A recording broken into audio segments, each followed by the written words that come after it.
আজকে কাতল মাছগুলোকে কিভাবে রান্না করব চলো রেসিপিটি তোমাদের এই ভিডিওর মাধ্যমে দেখিয়ে দিই। প্রথমে এই কাতল মাছগুলোকে লাল লাল করে ভেজে নিয়েছি। তারপরে কড়াইতে তেল দিয়ে জিরা ফোড়ন দিয়ে কেটে রাখা আলুগুলোকে দিয়ে দিয়েছি।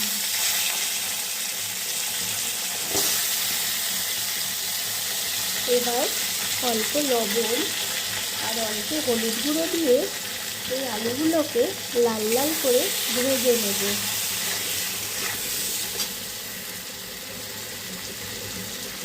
আলুগুলো লাল লাল করে ভাজা হয়ে গেলে আদা বাটা, জিরে বাটা, লঙ্কা বাটা দিয়ে দেব।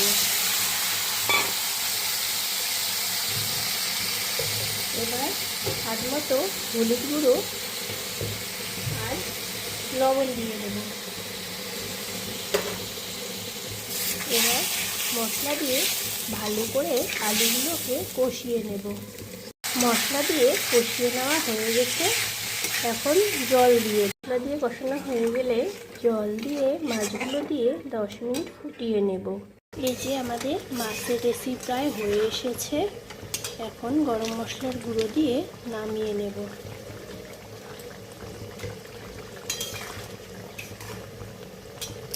এই যে আমাদের গরম গরম কাতল মাছের রেসিপি একদম রেডি হয়ে গিয়েছে।